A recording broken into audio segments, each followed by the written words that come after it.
Gostaria primeiro de me apresentar. Meu nome é Vinícius Gentil Cauro, sou ator aqui de Porto Alegre e fui convidado para mediar esse primeiro painel da tarde. Em primeiro lugar, eu queria agradecer ao Observatório Cultural, ao Álvaro, à Laura, ao Departamento de Difusão Cultural da Universidade, a Cláudia, a Carla, pela oportunidade de estar aqui, agora, nesse momento, junto com vocês e discutir sobre cultura, que é uma coisa que muito nos agrada, nos interessa. Bom, o primeiro painel de hoje de tarde tem como tema formação e trabalho em cultura. Sendo assim, eu gostaria de convidar à mesa a professora doutora de administração pela Universidade Federal do Rio Grande do Sul, Cláudia Antonello.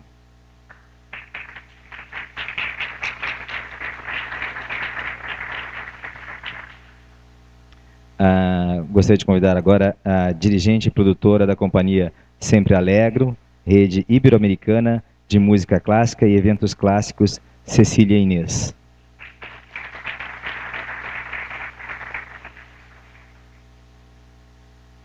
E o pianista, arranjador, diretor musical e fundador-presidente da Cooperativa de Música de São Paulo,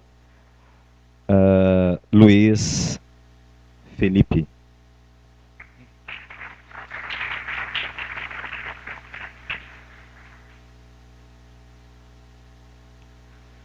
Buenas, como diz os gaúchos.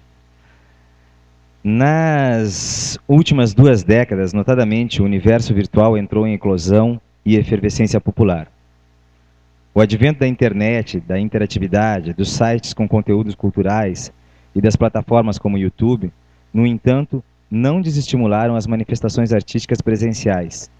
E a produção destes eventos tem sido cada dia mais criteriosa e exigente na busca de profissionais qualificados para um mercado emergente e em pleno crescimento, e cada vez mais com demandas sofisticadas, tanto do ponto de vista do consumo como do fazer cultural. O reconhecimento social dessa atividade e a conscientização tanto da sociedade quanto do poder público e empresariado privado passa obrigatoriamente por uma admissão dos recursos humanos empregados ao mercado trabalhista mais formalizado. Garantindo direitos sociais já assegurados a outras áreas de trabalho, acesso a financiamentos e a captação que reconheçam não só o produto cultural em si, mas também os custos sociais e trabalhistas dos profissionais envolvidos, é estrada obrigatória no trajeto ao reconhecimento de uma profissão cidadã. Bom, a profissionalização e a busca de um mercado mais adequado à cultura é o tema e é o nosso desafio. Com isso, eu passo a palavra agora à dirigente cultural, Cecília Inês, para se dirigir ao público. Bueno, buenas tardes a todos. Antes que nada, para que entiendan un poco quizás desde dónde les cuento mi experiencia, en realidad soy música y por la necesidad que había en Argentina de no poder trabajar o vivir bien, tener vacaciones, tener seguro social, etcétera, etcétera, empecé a trabajar en lo que era gestión de proyectos musicales.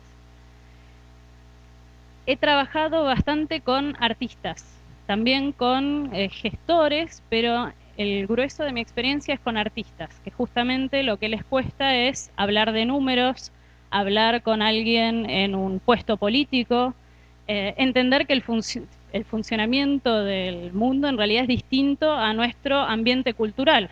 ¿Cuántos nos movemos mucho en nuestro ámbito pequeño, en nuestro nicho de investigación, de músicos, de actores, de gestores quizás que trabajan en el ámbito comunitario?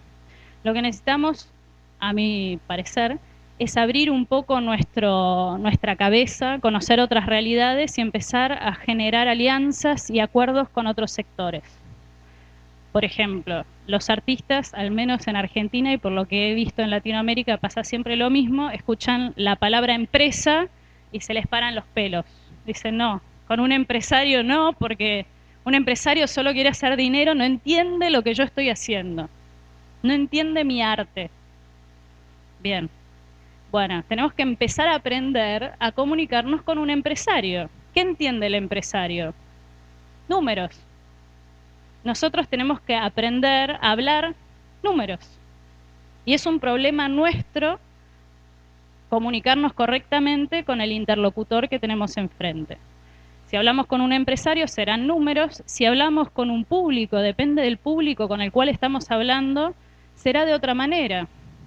Recién veníamos comentando justamente con Paulina, que me va a ayudar en unos minutos, cómo cada nicho de trabajo tiene su jerga y su lenguaje y sus códigos, y muchas veces no salimos de esos códigos. Tenemos que entender los códigos y las formas de los demás, si no es imposible que nos comuniquemos. Si nosotros armamos todo, no sé, ganamos un fondo del BID para hacer una super propuesta en Porto Alegre de arte en las calles. ¿Quién es nuestro público? ¿Quién queremos que asista a esas jornadas? Bueno, con ellos nos tenemos que comunicar, no con nuestros pares. No tenemos que contarle a nuestro colega de la universidad, mirá qué bueno lo que estoy haciendo. No, nosotros lo que queremos es que vaya a la comunidad. Entonces, ¿cómo nos comunicamos con esa comunidad? ¿Y qué es lo que queremos lograr? ¿Quiénes queremos que vayan? ¿Quiénes queremos que se involucren? Bueno, desde ese punto de vista, uno de los caballitos de batalla en los cursos siempre es el tema del lenguaje. El juego de roles de tratar de explicarle a un empresario lo que nosotros hacemos y así como tratar de entender el lenguaje del empresario.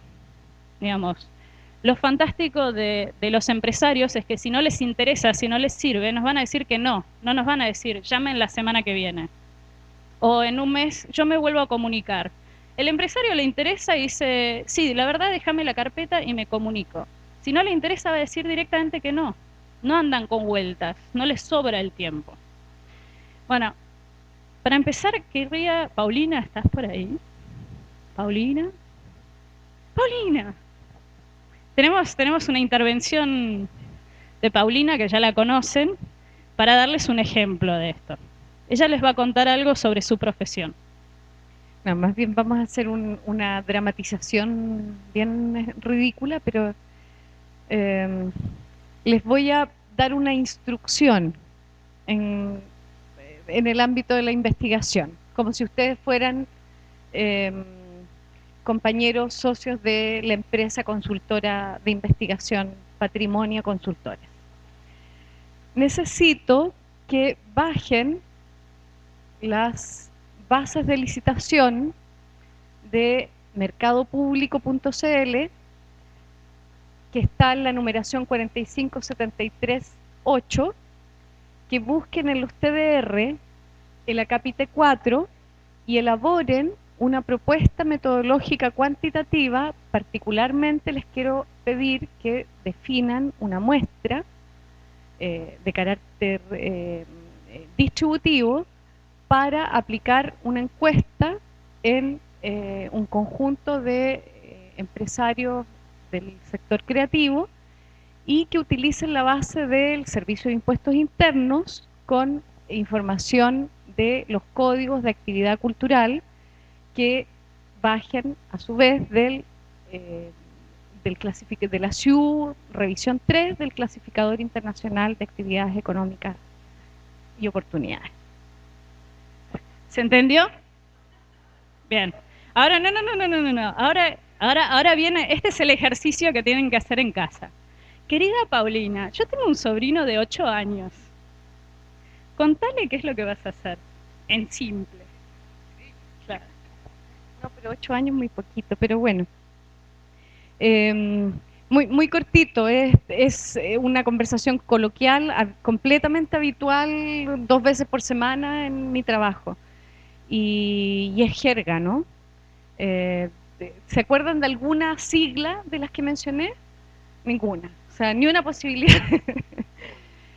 Hay siglas, hay códigos, hay jerga técnica estatal, o sea, la que en el Estado se utiliza habitualmente, hay lenguaje metodológico. Entonces, si me pudiese explicar, pero en el fondo lo que les estoy pidiendo es que revisen, que preparen la parte de la postulación a una propuesta de investigación que se está concursando desde el Estado, que está en un sitio web, que es Mercado Público. Les doy el código para ingresar a la licitación específica, les doy el acápite de la numeración donde está la instrucción que les estoy pidiendo, y les doy una serie de otras indicaciones de carácter metodológico para que preparen la propuesta de análisis muestral y medición. Pero, claro, hay que manejar esta jerga. Muchísimas gracias, un aplauso para Paulina. Bueno, esto pasa cuando le hablamos a un empresario o cuando le hablamos a alguien que trabaja en el Estado que no tiene que ver con cultura. Pues muchas veces trabajamos con desarrollo social, con salud, con por ahí mismo con cultura, pero hay una persona que no viene de nuestro ámbito. Es importante que ustedes entiendan que no solamente el lenguaje que puede ser técnico, sino puede haber códigos dependiendo del país, dependiendo de la zona, dependiendo de la rama artística. Yo que trabajo con músicos, no es lo mismo un músico académico que un músico popular. Es lo mismo que cuando leen música, muchos músicos populares no leen música, no leen notación. Bueno, lo que nosotros, nuestro trabajo como gestores, es aprender todos esos lenguajes y poder comunicarnos con todos esos agentes. Somos un poco Celestinas o Cupidos para que un proyecto pueda funcionar. ¿Bien? Y pónganse en la situación un poco esta propuesta de 8 años, cuando ustedes hacen un proyecto cultural, digamos, que es para la comunidad, sin lugar a duda tienen que poder explicárselo a un niño también. De manera simple. Si ustedes no lo pueden explicar de manera simple es porque no tienen claro qué es lo que quieren hacer. Digamos. Si hablan complicado es porque hay un lenguaje que uno se aprendió y dice, voy a hacer esto para potenciar el desarrollo de los proyectos culturales de base en el sector X de Porto Alegre. Bueno, entre nosotros fantástico, pero cuando estamos empezando a interactuar con la comunidad o otros agentes no podemos hablar en este lenguaje porque no nos van a entender. Y el problema es nuestro, no de los otros. ¿Bien? Bueno, el decálogo que salió es aplicable a cualquier proyecto o especialmente cuando uno... sí, proyecto cultural y como artista surgió de varios años de cursos con músicos. Bien. ¿Qué ven acá? Un niño, 3 años, es mi sobrino además. Y su sueño es ser rockero. De hecho, su banda se llama Piedra Metálica. O sea, su sueño es ser rockero. Y en realidad todos los proyectos culturales deberían empezar por un sueño. Digamos, deberían empezar por un sueño que puede tener que ver con mejorar la calidad de vida de la comunidad, puede tener que ver con mejorar la calidad de vida de los artistas, puede tener que ver con tener más espacios culturales, porque no hay muchos lugares donde no hay, por ejemplo, para pasar un cine, para pasar una película. Empecemos por cosas muy básicas. Y lo que nunca tenemos que perder de vista es este sueño. Digamos, ¿qué es lo que queremos lograr con el proyecto? Muchas veces en el camino, si no, de repente aparece el financiamiento de un organismo grande o alguien que quiere influir en el proyecto, pero nosotros tenemos que tener muy en claro cuál es nuestro sueño con ese proyecto. Eso nos va a mantener en pie cuando las cosas van mal, cuando las cosas van muy mal, uno va a seguir adelante porque tiene un sentido más allá de concretar ese proyecto. Hay algo que nosotros queremos mejorar. Bien, el dinero. ¿Quién de ustedes gestiona? Levanten la mano. Bien, o investigan. ¿Quiénes de ustedes necesitan dinero para los proyectos que tienen? Bueno. Bien. Ah, perfecto, sí. Una de las cosas es el no pagarás por tocar o el no hacer ciertos proyectos, el artista estar pagando para poder difundir lo que hace. En todo caso será gratuito, quedaremos pero no vamos a estar sacando dinero de nuestro bolsillo para mostrar lo que estamos haciendo. Esto es básico. Hay muchos lugares, aunque hay legislación ahora y hay reglamentaciones, donde a nosotros en Buenos Aires nos piden que paguemos alquiler de sala y sonido.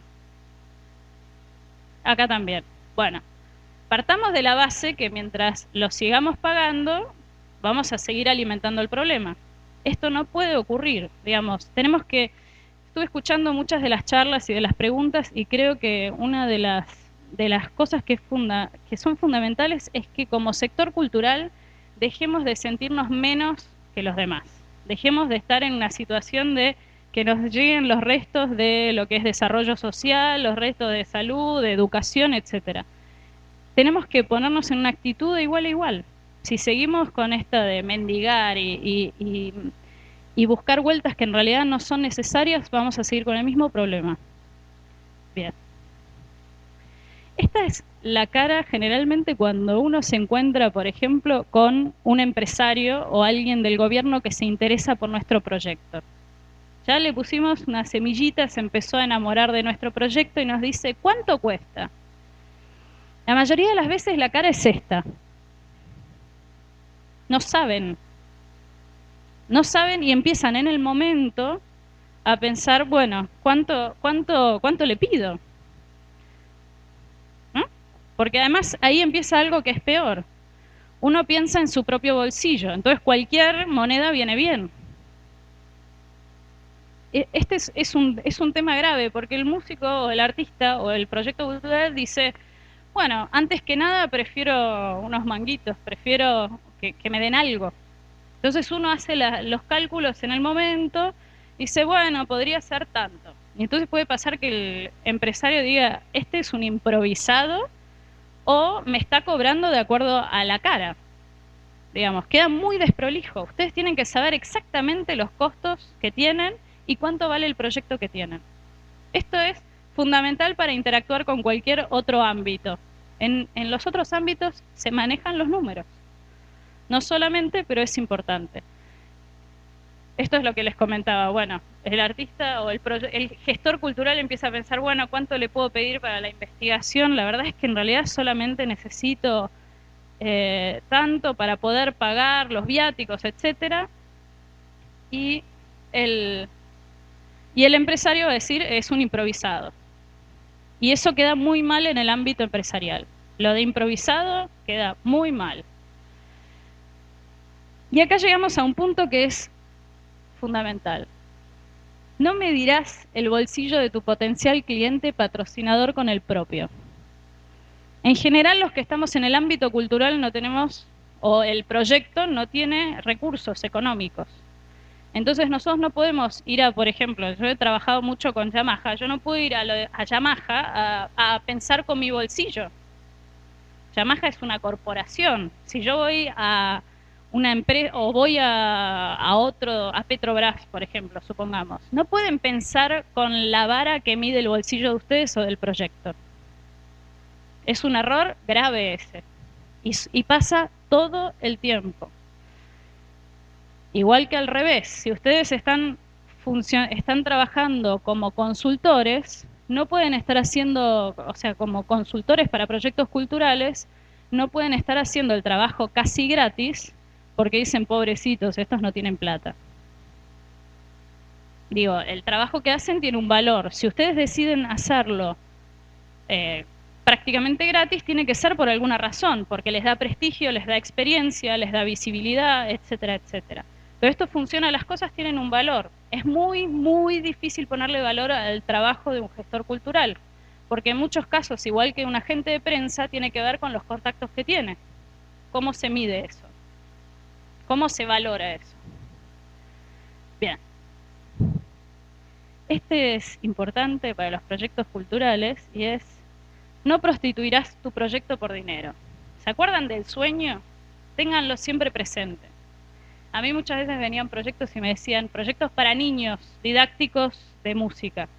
Dice, no, Marlboro está interesado en patrocinar el evento. Claro, empiezan con los chicos desde chiquitos, ven la marca Marlboro. Nosotros no podemos estar cambiando nuestro proyecto, que además tiene valores, tiene ideales, por eso estamos en el ámbito cultural y artístico, por dinero. Cuanto más, piensen a largo plazo. ¿Qué seriedad tiene si yo hago un evento para chicos patrocinado por una bebida alcohólica y cigarrillos? Claro que ellos quieren estar, por supuesto que quieren estar.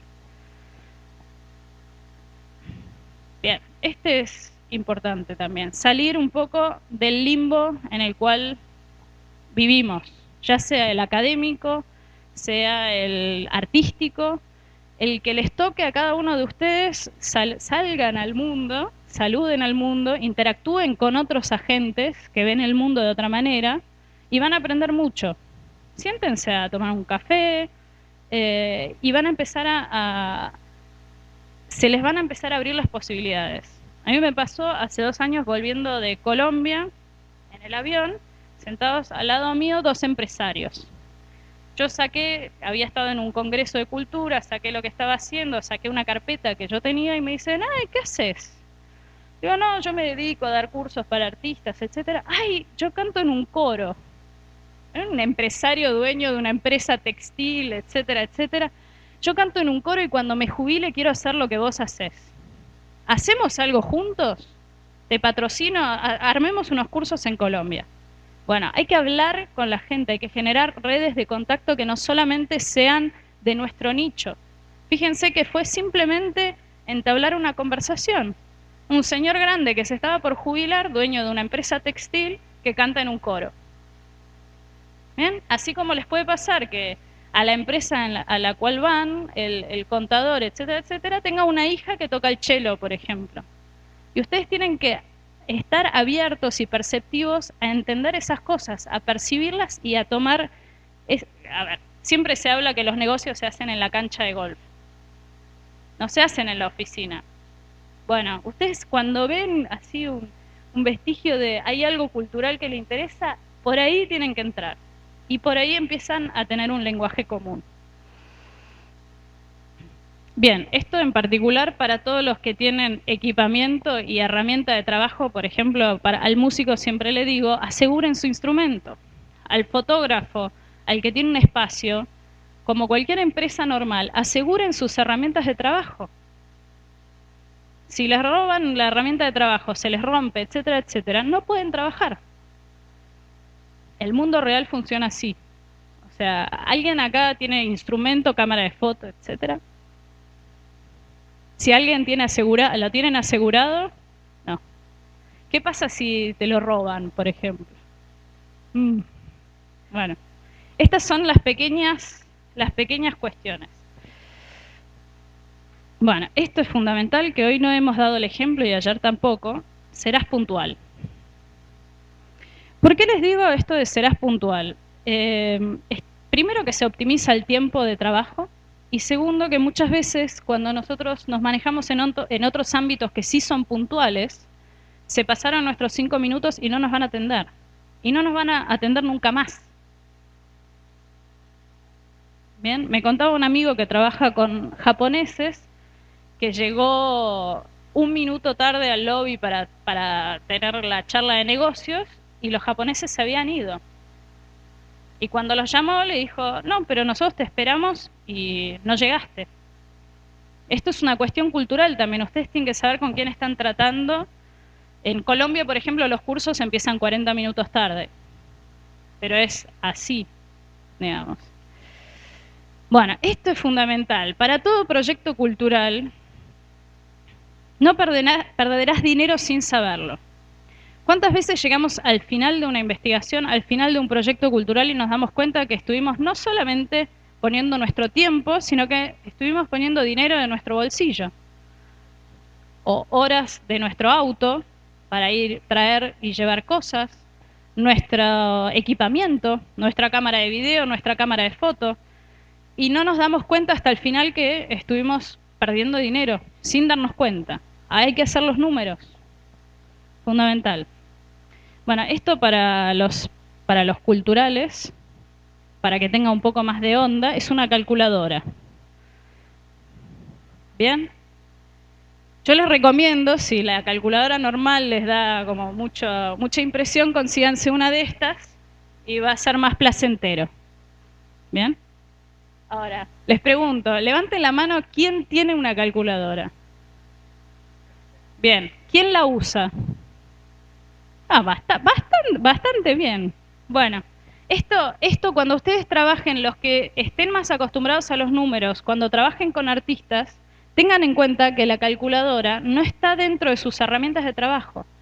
Ustedes van a tener que tener mucha paciencia de sentarse y armar los costos. Bueno, comprarás y usarás, esa es la premisa fundamental. Bueno, este es otro tema importante.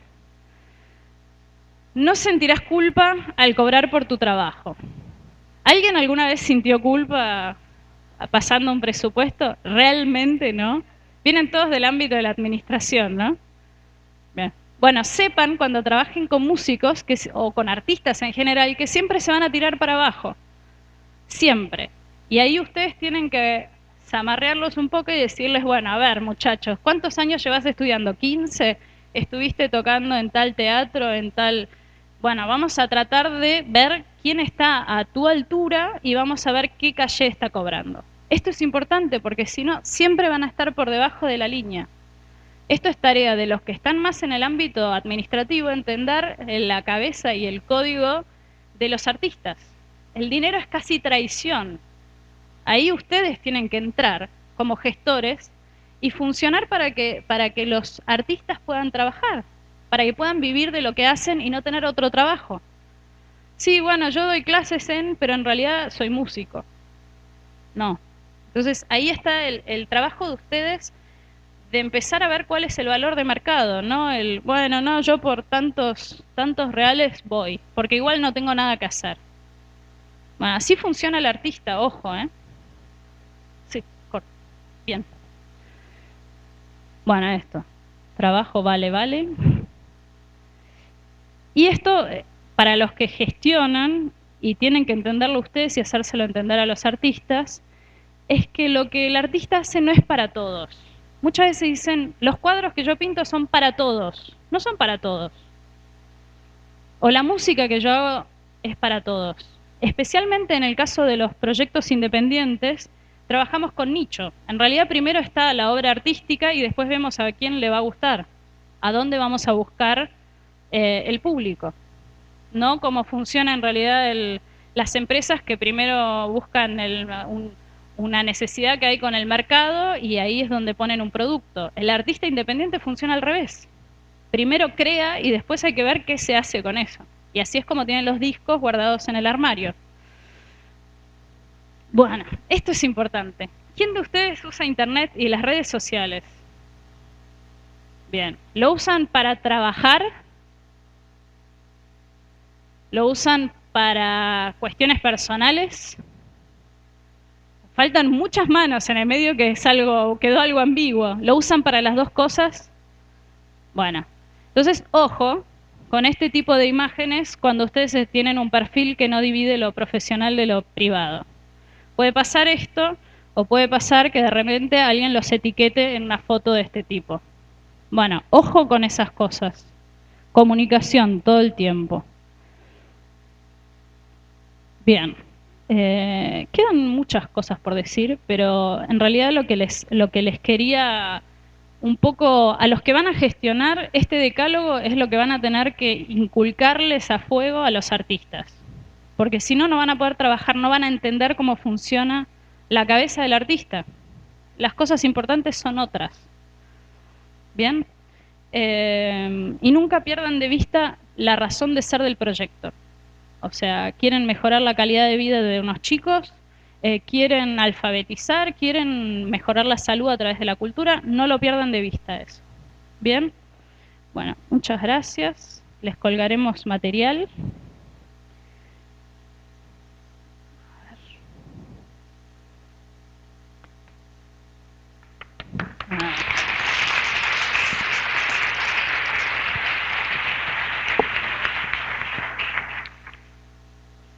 Bom, passamos agora a palavra para a professora doutora Cláudia Antonello. Se dirigia para 20 minutos, professor.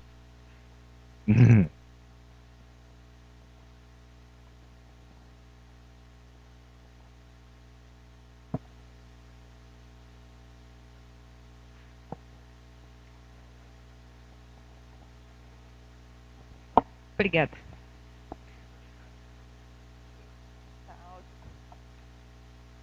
Bom, boa tarde a todos. Agradeço a oportunidade de estar aqui, não é? Acho que este seminário é extremamente importante, oportuno e trata de um tema bastante complexo. Não é? Quando eu recebi o convite, me senti particularmente desafiada, não é, a vir falar para um público que trata diretamente e vive as questões, é o fazer cultural. Dessa maneira, eu gostaria de começar falando como é que eu me aproximei da questão da cultura. Né? Eu sou professora no programa de pós-graduação na administração e trabalho com um grupo de alunos. Então, dentro dessa trajetória, não é a minha proposta hoje, eu tenho, na verdade, 20 minutos, segundo Vinícius, né? É poder dar uma noção para vocês do que a gente tem desenvolvido. E um foco maior num dos estudos que diz respeito ao teatro. E junto com assim, uma síntese desses resultados, eu gostaria de levantar pelo menos 4 reflexões.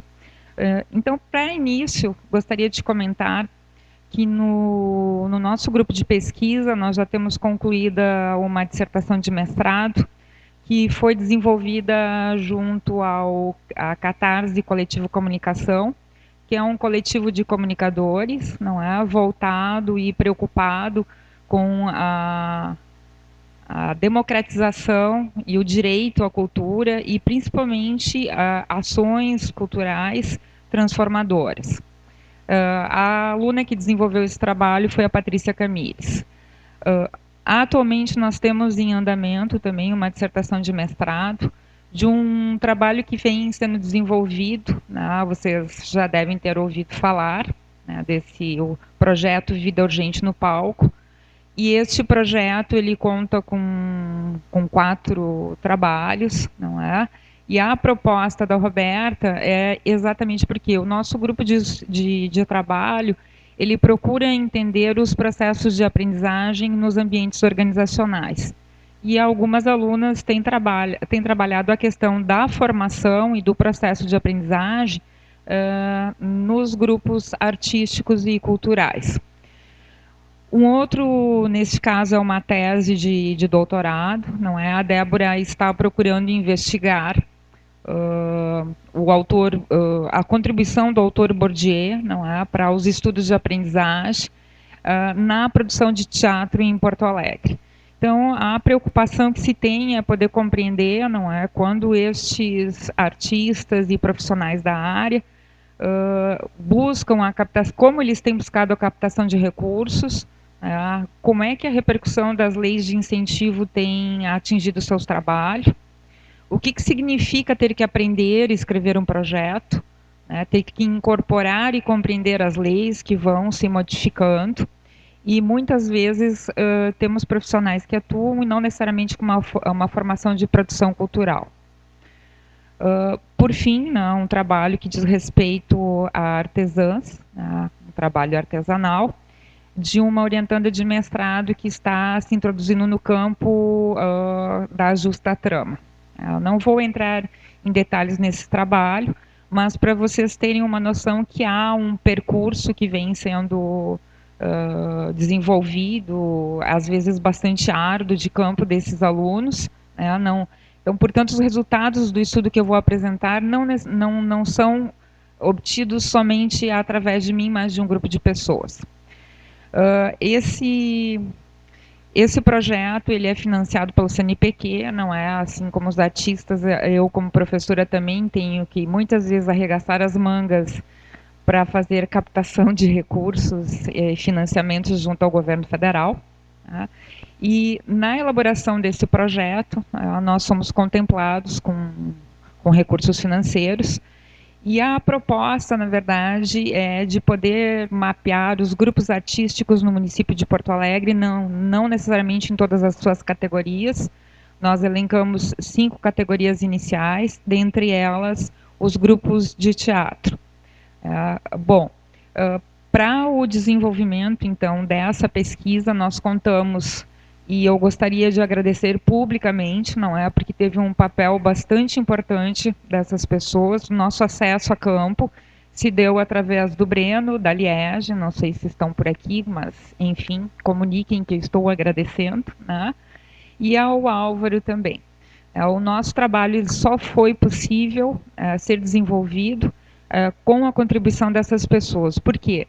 À medida que nós somos do campo da administração, nossa experiência maior em organizações da iniciativa pública e privada, mas não na questão das organizações culturais. Então, essas 3 pessoas nos possibilitaram acessar bases de dados e iniciar os contatos com os grupos que seriam mapeados e pesquisados posteriormente.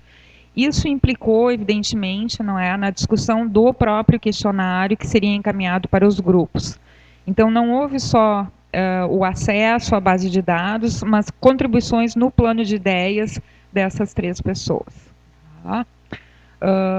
Bom, essa é a equipe que constituiu o trabalho, as etapas, como eu comentei já inicialmente, o levantamento de cadastro junto aos órgãos oficiais, mas contando com a boa vontade e a contribuição, nós conseguimos elaborar o questionário com a contribuição do Breno, da Liege e do Álvaro.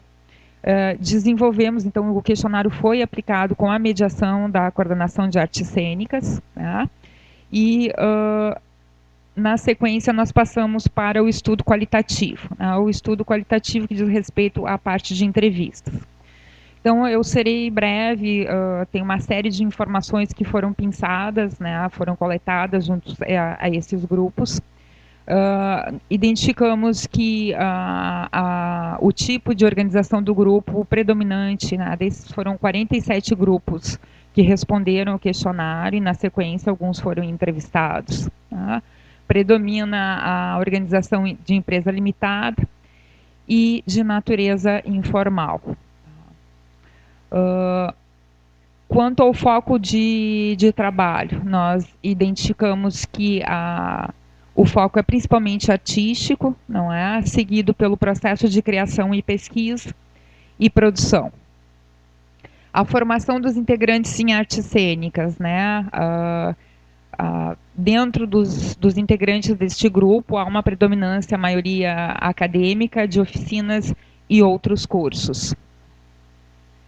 Gestor do grupo fez curso de gestão ou produção cultural, né? 62% dos respondentes não realizou nenhum tipo de curso que possibilitasse ter condições de atuar como gestor cultural.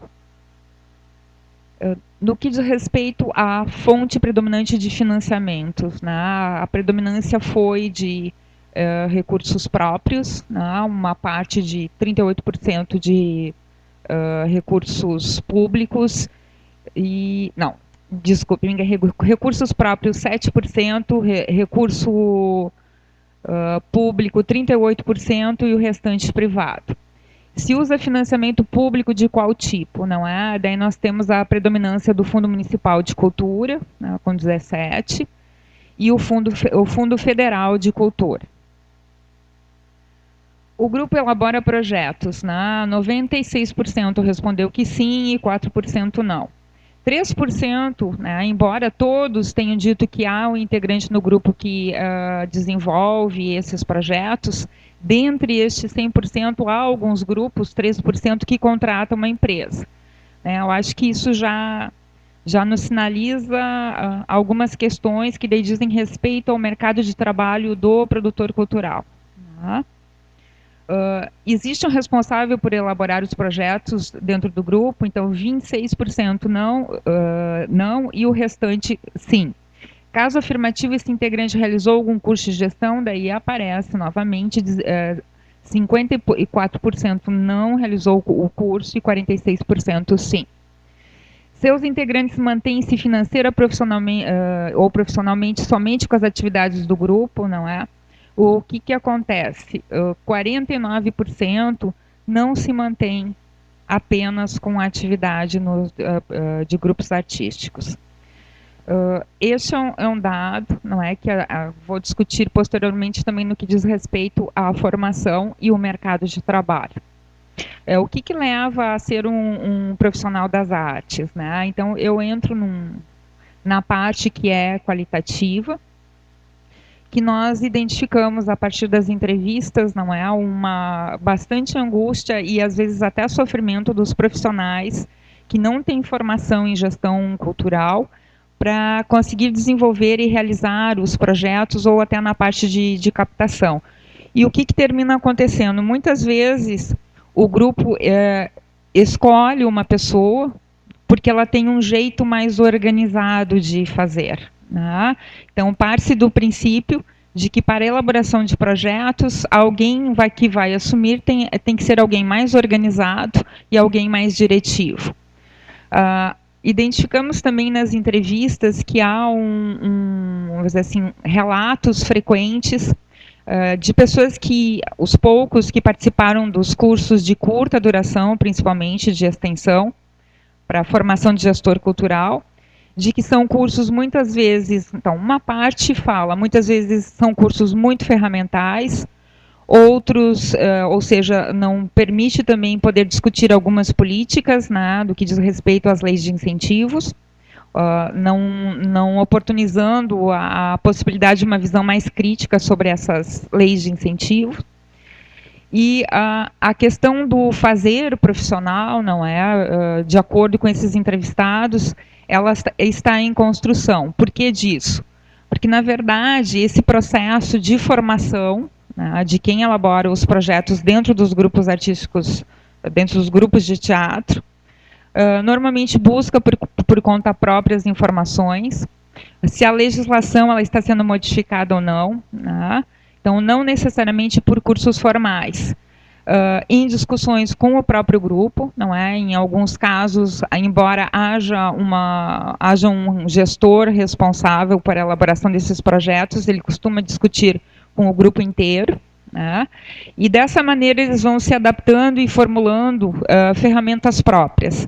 Ou seja, o processo de aprender a elaborar e a captar recursos é um processo de aprendizado bastante informal, bastante por conta própria. Aprende-se fazendo, como alguns entrevistados trouxeram.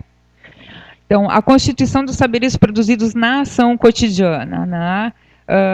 Acho importante destacar que a experiência desses profissionais na sua formação, embora ela aconteça de maneira bastante informal, sofrida, em algumas vezes e no cotidiano, ela a princípio nos subsidiaria com muitas informações para a estruturação, né, e elaboração de cursos para produtores e gestores culturais.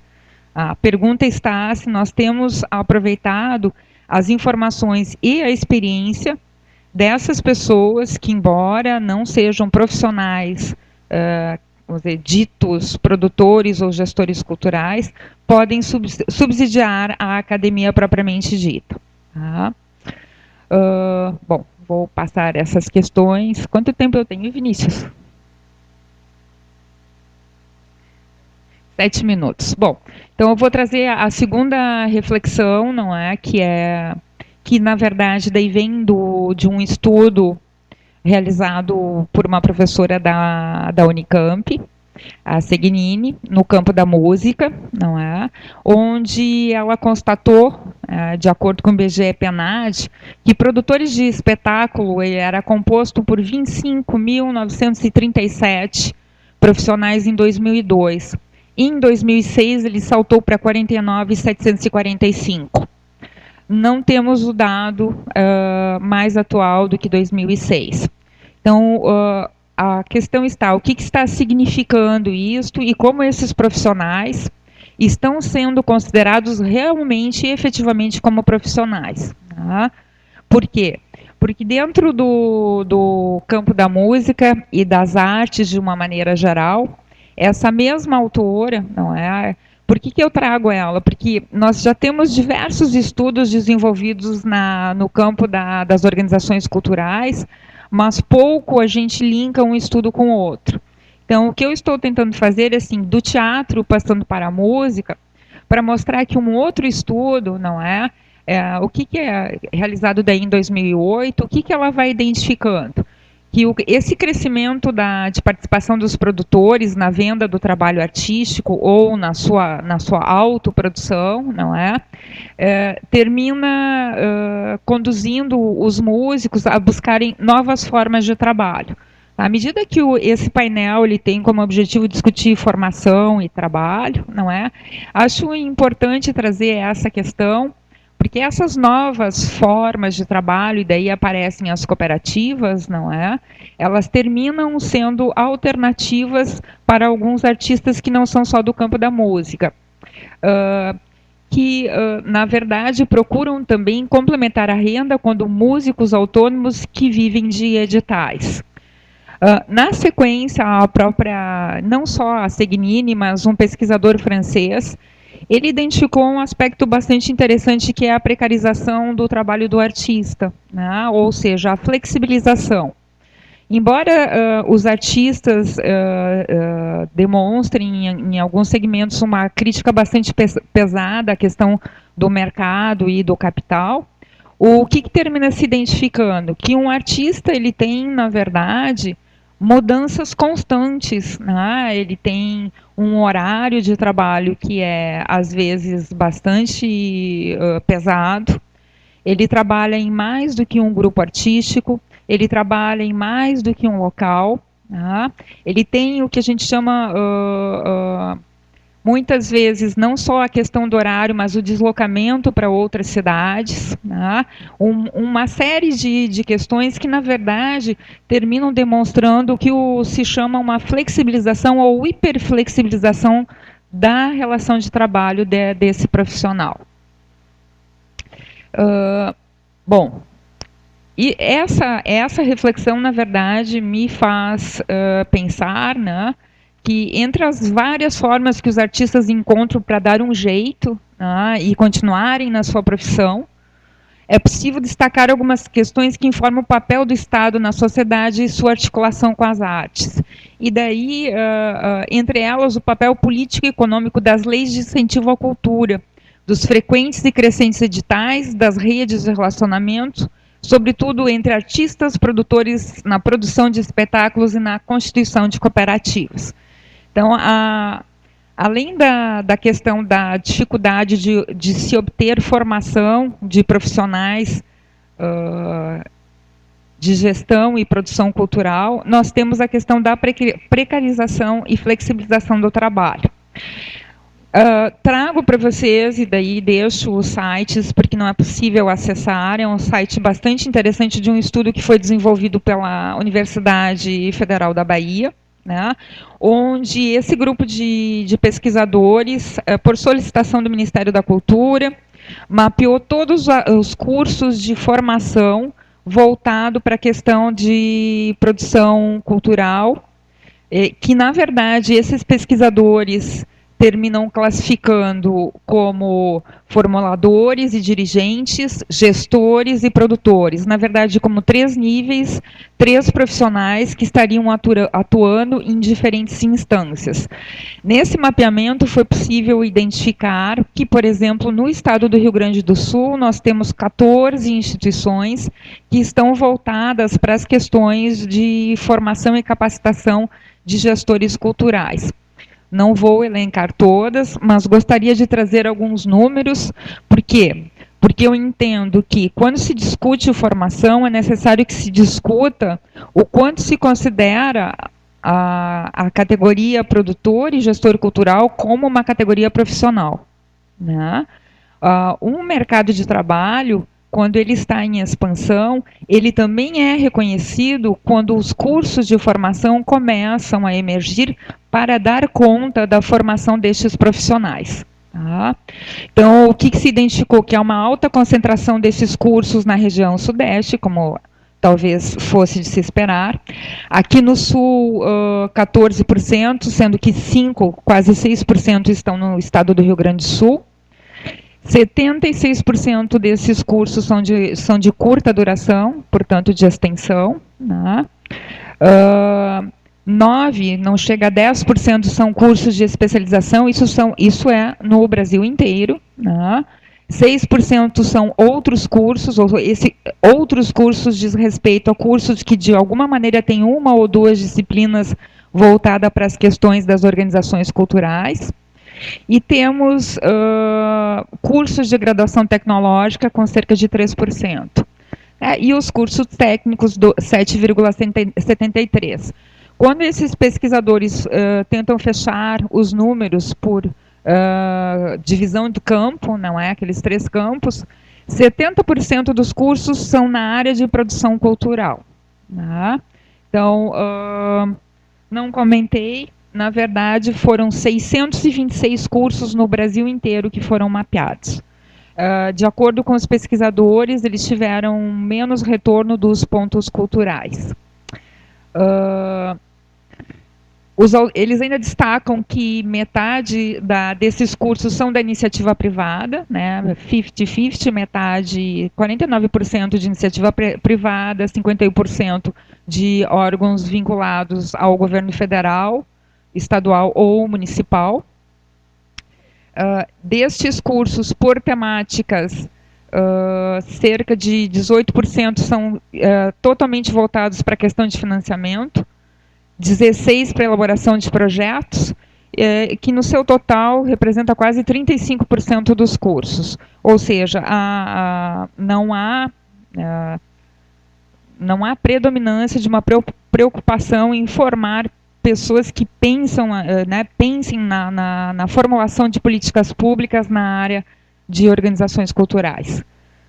Dado bastante preocupando. Sendo que esses cursos, como eles são de curta duração, cerca de 63% deles são considerados irregulares, porque eles não têm periodicidade na sua oferta. E 36% são de caráter regular. Tá? Tem uma outra característica que é extremamente importante. Os cursos, normalmente, quando eles são ofertados, eles têm uma oferta que é local. Né? Por exemplo, se oferece aqui em Porto Alegre, mas dificilmente esse curso chega no interior do estado, exceto em uma ou duas instituições.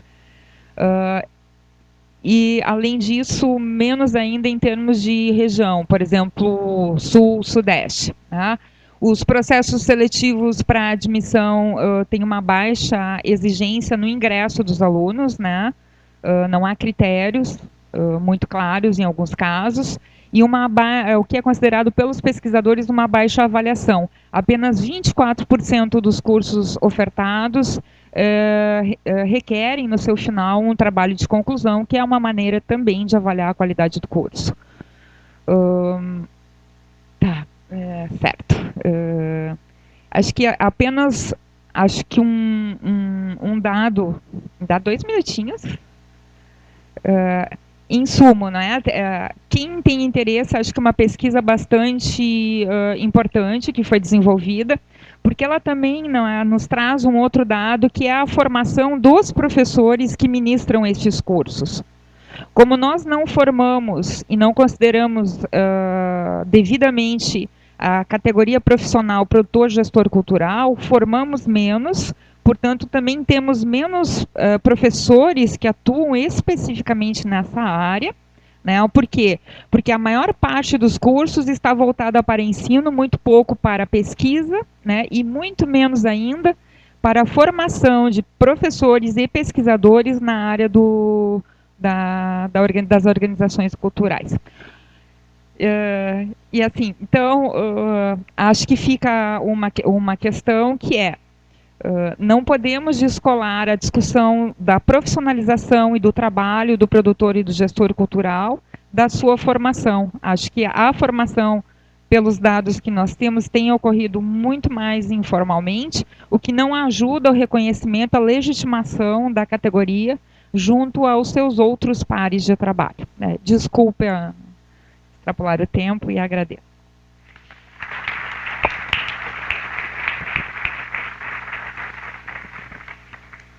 Bom, devido ao tempo, vamos passar rapidamente a palavra para Luiz Felipe Gama.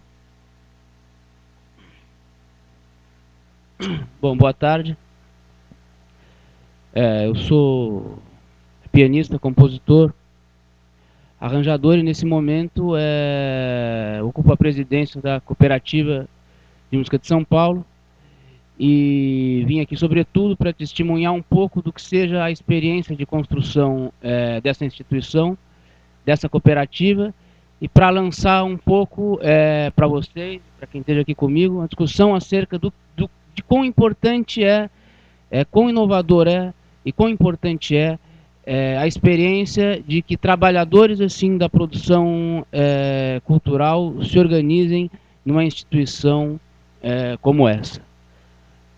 Porque, de alguma maneira, a nossa experiência responde a algumas questões colocadas por ela e não responde a questões colocadas por ela, mas recoloca algumas perspectivas assim do ponto de vista do artista em relação a algumas questões que você colocou também.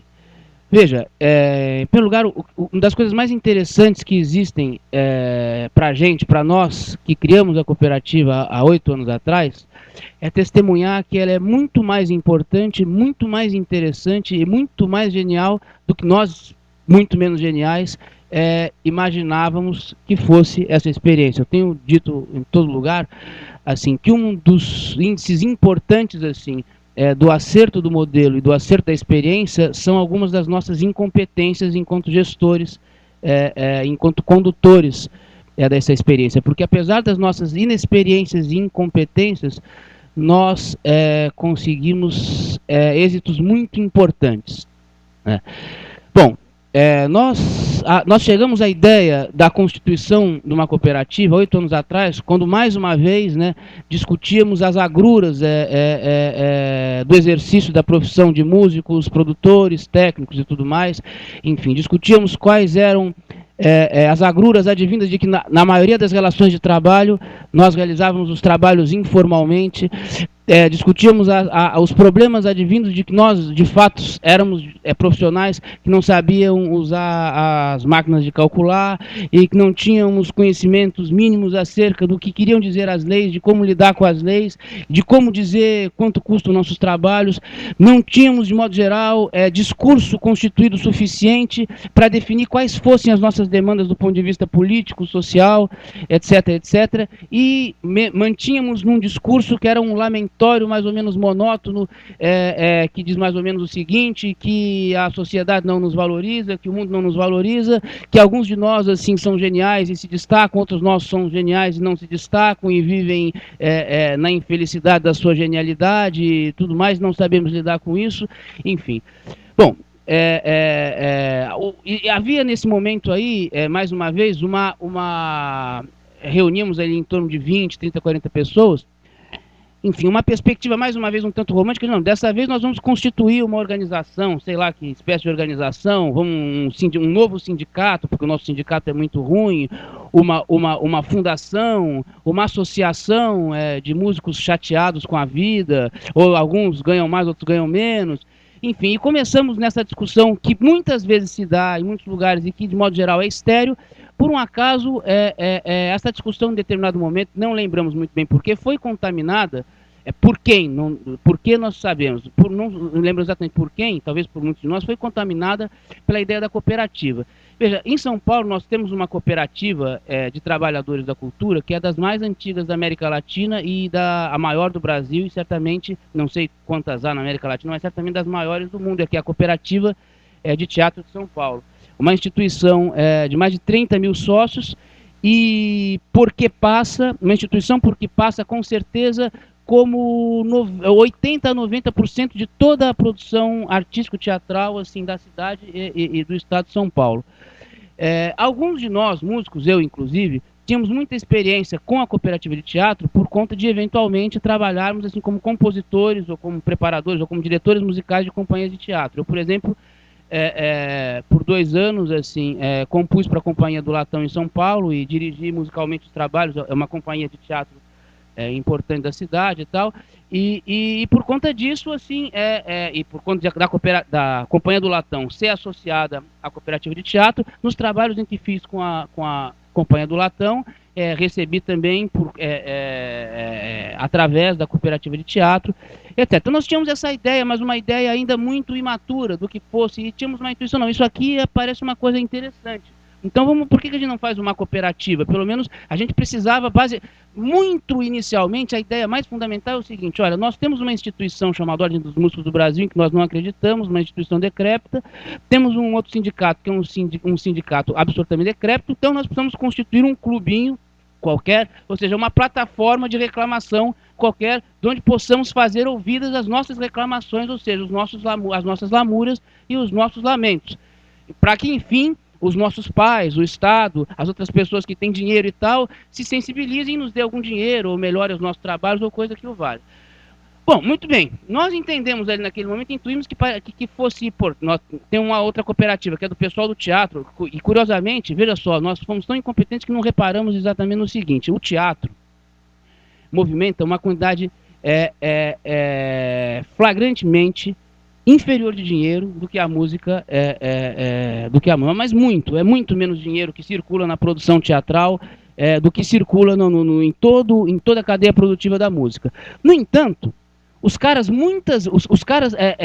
tinham conseguido para si algumas condições diante do Estado e mesmo diante da iniciativa privada muito melhores do que nós, que de modo geral pensamos o exercício da nossa profissão de maneira rigorosamente individualista e absolutamente despreparados do ponto de vista da interlocução com os patrocinadores, com o poder público, etc, etc, etc. Muito bem. Então, quer dizer, de qualquer maneira, nós tínhamos uma intuição pouco inteligente, mas uma intuição, pelo menos, de que aquilo lá é uma coisa legal. Pô, os caras são 30 mil, tem 4 mil... Enfim, tem mais de 30 anos de existência. Os caras conseguiram fazer aprovar em São Paulo uma lei que é um troço que realmente é de pai para filho. Tem uma lei, São Paulo chama Lei de Fomento ao Teatro. E é uma rubrica blindada, uma rubrica blindada, responsável por grande parte da produção teatral de São Paulo, que determina um percentil do orçamento da Secretaria Municipal de Cultura, do orçamento municipal, para a produção teatral. Rubrica blindada, ou seja, incontingenciável. Veja só o que é isso. Independente de se é bom ou é ruim, quer dizer, isso é muito revelador assim, do que produz assim, a organização institucional consistente do setor e do que significa você conseguir interlocução madura e qualificada com o poder público e com a iniciativa privada e tudo mais. Bom, então nós apostamos nesse troço, vamos fazer uma cooperativa. Bom, uma cooperativa, além de uma associação, é uma empresa. Nós, que lidamos muito mal com calculadora, obviamente tivemos assim, problemas bastante grandes assim, nos primeiros anos na construção da nossa cooperativa. Por exemplo, nós precisávamos, nós o que fazíamos quando precisávamos de um trabalho, uma das coisas que a cooperativa serve, quando você é contratado para um trabalho, tomara fossem todos, mas pelo menos já alguns trabalhos exigem de você nota fiscal. Por que tomara fossem todos? Porque isso significa que o trabalho demanda algumas formalizações contratuais. Você não precisa exigir nem nota fiscal, é porque é informalidade total. O cara vem lá com dinheiro, um cheque, e te dá para você colocar no bolso e bye-bye e solon. Né? Muito bem. O que o cara acha bom, porque o cara está ganhando em cash, o cara acha ótimo, é um débil mental, éramos, né? Ou somos ainda um pouco todos, e põe o dinheiro no bolso e se sente um esperto, fantástico e tal. Pô, e não gosta, vai precisar nota fiscal, não sei, mas enfim, às vezes precisa, não tem jeito, o cara precisa nota fiscal, o cara comprava nota fiscal, agora não precisa mais comprar. Aqueles primeiros 30 débil mentais lá podiam emitir a nota fiscal. Imagina só o que significa para esses 30 débil mentais, assim, emitir uma nota fiscal. Quer dizer, as notas fiscais primeiro saíram caríssimas, porque a gente não compreendia bem quais fossem os trâmites tributários, assim, não compreendia, quer dizer, óbvio. Daí tivemos uma assessoria bastante importante e um pouco envergonhada dos camaradas do teatro, que tinham aquela cooperativa enorme e tal, e que eram bastante menos débil mentais do que a gente, começaram a nos ensinar um pouco como é que fazia conta de mais, menos, e vezes, e até chegamos à divisão e, depois de algum tempo, né? Mas o curioso e interessante é que, um pouco intuitivamente, não, isso aqui dá certo, isso aqui vai dar certo. E no começo é muito difícil, porque você está, óbvio, nos ajudou também que isso, uma aposta muito importante que fizemos e que não entendíamos também que era um acerto conceitual fundamental. A cooperativa nunca foi uma cooperativa de músicos, graças a Deus. Não daria certo em nenhuma hipótese, assim.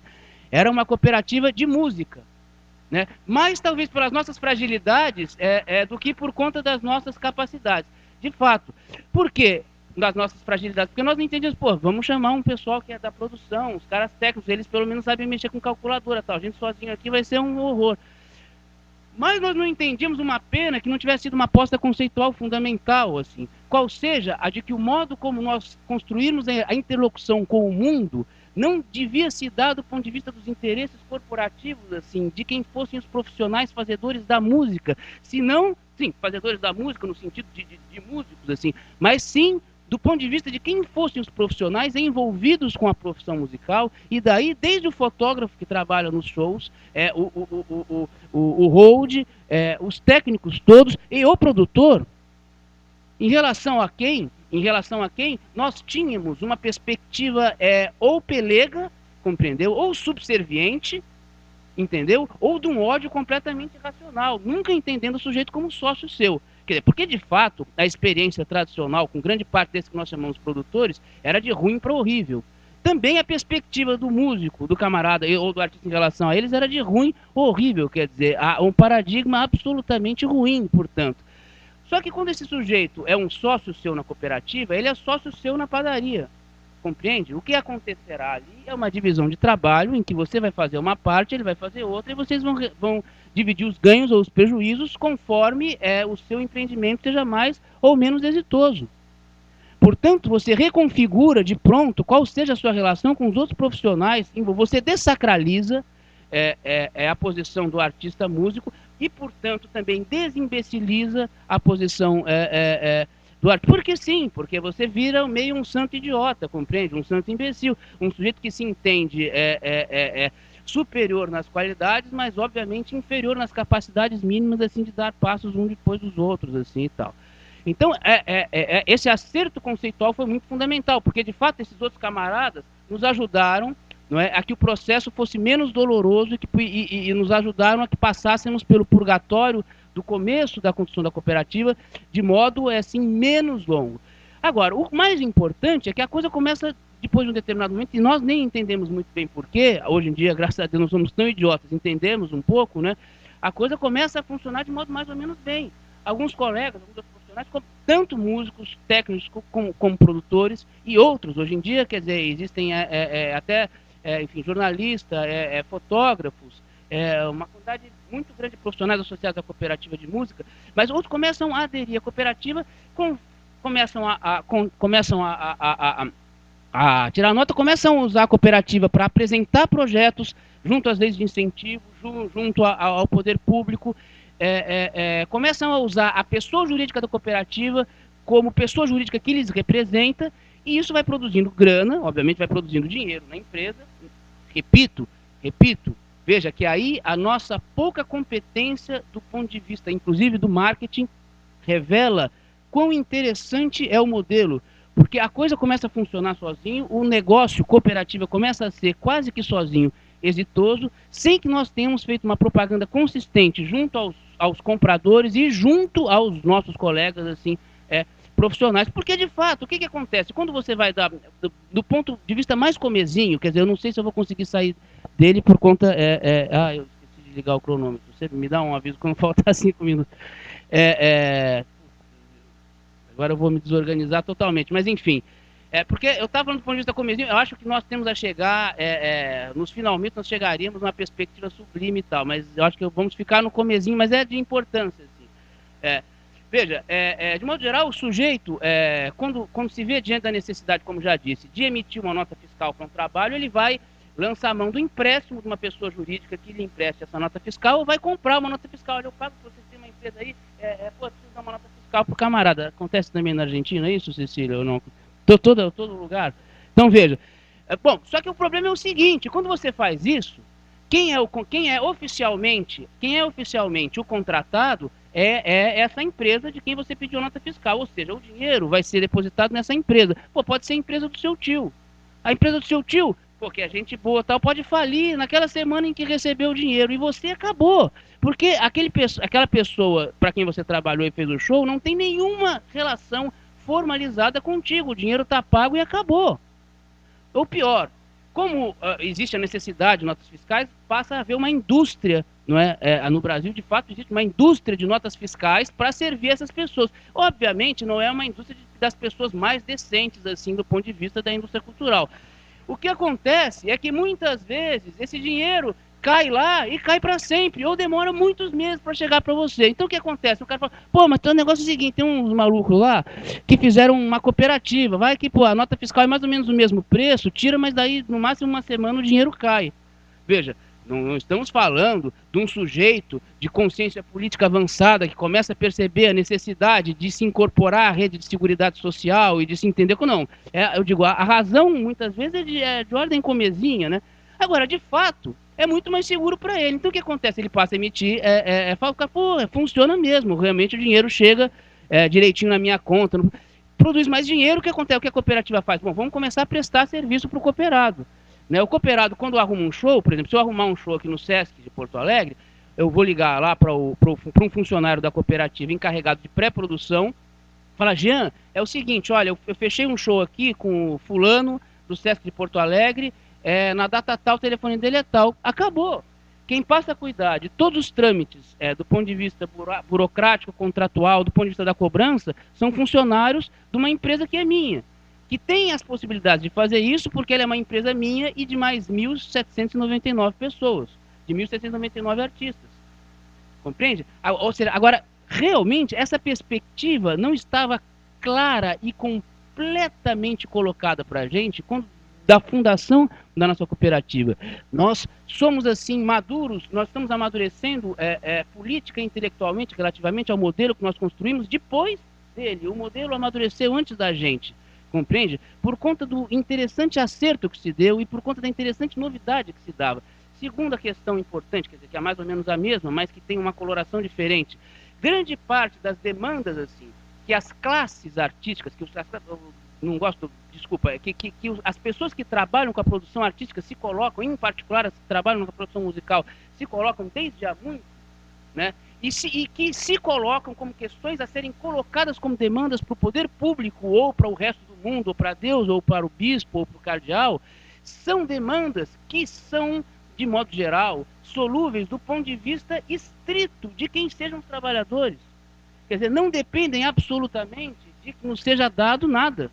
Por exemplo, poxa, como é que você formaliza? Nós precisamos. Eu estava há pouco, né, numa outra mesa em que um camarada meu, que eu respeito muito, o maestro, dizia: nós precisamos sensibilizar o governo quanto à informalidade das nossas relações de trabalho. Quase todos os profissionais de música no Brasil trabalham de maneira rigorosamente informal. Daí, quando chegou a minha vez, eu não vou dizer quem é o camarada, né, eu falei: olha, camarada, vou dizer uma coisa para você. Eu não concordo com você. Eu sou, como você sabe, eu sou compositor, pianista, moro em São Paulo, que é a maior cidade do Brasil, a maior cidade da América do Sul. Veja, portanto, uma cidade onde há uma quantidade grande de músicos. E nós, cerca de quase em torno de 1.500 para 2.000 reais de nós, trabalhadores da música, temos trabalhado quase em todos os nossos trabalhos de maneira rigorosamente formal, porque os nossos trabalhos são intermediados por uma empresa de que somos sócios, que é a Cooperativa de Música.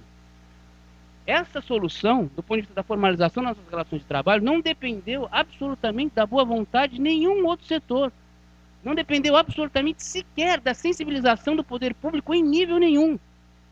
Isso é profundamente revolucionário, ainda que diga, só percebemos depois de termos feito, não é, o quão acertado era. É muito, muito importante, porque isso nos coloca, no que diga respeito às demandas que sim têm de ser colocadas no poder público, num outro lugar. Não no lugar da simples lamentação, do simples lamentório, mas na condição de quem sabe discutir porquês e na condição de quem sabe fazer chegar demandas de outra maneira. E sabe compreender por que aquelas demandas sim são de responsabilidade do poder público e não nossa. 5 minutos? Pô, agora eu corri demais, vai sobrar tempo. Mas veja, isso inclusive nos coloca numa condição bastante diferente. Veja, é absolutamente importante que o Estado invista em cultura, muito importante. Mas há que constituir outros modos também de fazer com que o dinheiro do mundo circule do ponto de vista da produção cultural e na produção cultural. Veja, como uma cooperativa é uma empresa, tá certo? Nós, em determinado ano, tivemos uma sobra de R$100 e tantos mil. Bom, R$100 e tantos mil não é nem um projeto cultural bom, importante, mas R$100 e tantos mil para uma empresa de que os músicos são sócios, se nós formos dividir esses R$100 e tantos mil para todos os sócios, assim, vai servir para cada um dos sócios comerem uma pizza a mais no ano, uma coisa desimportante.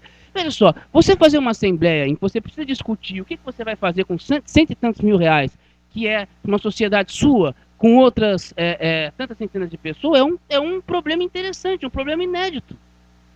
E o que se decidiu? Se decidiu de maneira muito inteligente e madura pelo seguinte: nós vamos fazer um fundo de ação cultural. Esse fundo vai ser gestado por um conselho, se elegeu à época, o Conselho Artístico da Cooperativa, e esse conselho decidiu por fazer um edital. Veja só que interessante, um edital da cooperativa, que por uma série de razões legais só pôde dispor de 70 mil desse dinheiro. Mas veja, 70 mil assim, de dinheiro, que era sobra de dinheiro do trabalho de profissionais autônomos da produção musical, sobraram para a instituição de que eles são sócios, assim, lhes oferecer como edital. Decidiu-se por um edital de 7, que contemplaria 7 projetos e numa perspectiva interessante. Porque nós, muitas vezes, temos que fantasiar projetos como não feitos, projetos que são inacabados, porque nós não conseguimos acabar o projeto, precisamos de mais dinheiro, então precisamos colocar na Lei Rouanet um disco que já está praticamente pronto, precisamos colocar no edital um disco que já está praticamente pronto, mas não conseguimos acabar, porque acabou o dinheiro, não tem outro patrocinador, não tem não sei o que, não tem o que ser. Então por que nós não falamos com 70 mil reais? 70 mil reais, se eu fizer o disco dos meus sonhos, eu não consigo fazer 70 mil reais. Poxa, mas se eu ganhar 5 mil reais para um dos discos meus que está engavetado, eu consigo acabá-lo. Então por que nós não fazemos um edital, não é, que contemplará projetos quase prontos? Só pensaria isso, obviamente, quem faz o disco. Não quem financia o disco do outro. Quem financia o disco do outro vai pensar, pô, não vou gastar assim, você está com o disco quase pronto, vamos pegar um outro disco, quem eu possa interferir mais e tal. Bom, esse projeto contemplou alguns discos, contemplou alguns espetáculos, contemplou 2 métodos brilhantes, assim, um método de viola caipira, brilhantíssimo, um método de percussão brasileira, que é dos materiais acerca da percussão brasileira, desculpa, não porque tenha sido financiado por esse edital, mas quem for percussionista e entender do assunto, quando tiver em mãos assim, o livro sobre samba e alguns toques do Ari Colares, concordará comigo, um dos métodos assim, de percussão brasileira mais interessantes que eu jamais vi. Outra coisa importante, uma coisa é você chegar... Tá bem. Outra coisa é você chegar como músico, e mesmo como músico organizado, pedindo para a Petrobras, pedindo para o Auditório de Ibirapuera, pedindo para o Itaú, pedindo, olha, por que vocês não fazem um festival? Nós precisamos de palco para tocar, dá um jeito aí de arrumar uns trabalhos para a gente. Outra coisa é você, enquanto instituição, uma instituição que gere já hoje quase... enfim, 900 mil reais mensais de faturamento, compreende? Você chegar para o responsável por uma instituição dessa e dizer, olha, camarada Itaú Cultural, é o seguinte, nós temos aqui um projeto muito interessante de um festival assim, nós temos tanto para investir nesse festival, nós temos expertise do ponto de vista das linguagens todas musicais, nós queremos uma parceria. Você quer entrar nessa? O cara entra, é claro. Entra com muita grana. Porque você está falando desde o ponto de vista de uma instituição que tem musculatura, uma instituição que sabe se apresentar com seriedade absolutamente inédita do ponto de vista das organizações, que são organizações dos trabalhadores da cultura, e que mais, não está simplesmente lhe pedindo dinheiro, está lhe propondo uma sociedade relativamente ao empreendimento cultural. Compreende? Enfim, só para lhes dar alguns exemplos, alguns índices do que seja, de qual importância que existe e quais possibilidades abrem para os trabalhadores envolvidos na produção do material simbólico quando organizados assim, em cooperativa. Portanto, quando organizados em uma espécie de instituição associativa, que não é simplesmente uma instituição associativa que lhe possa servir como ator político, senão também uma empresa, portanto, senão também como uma plataforma de empreendimento. Né? E infelizmente acho que eu vou precisar ficar só no comezinho, quem sabe um dia nós chegamos nas questões mais sublimes, né?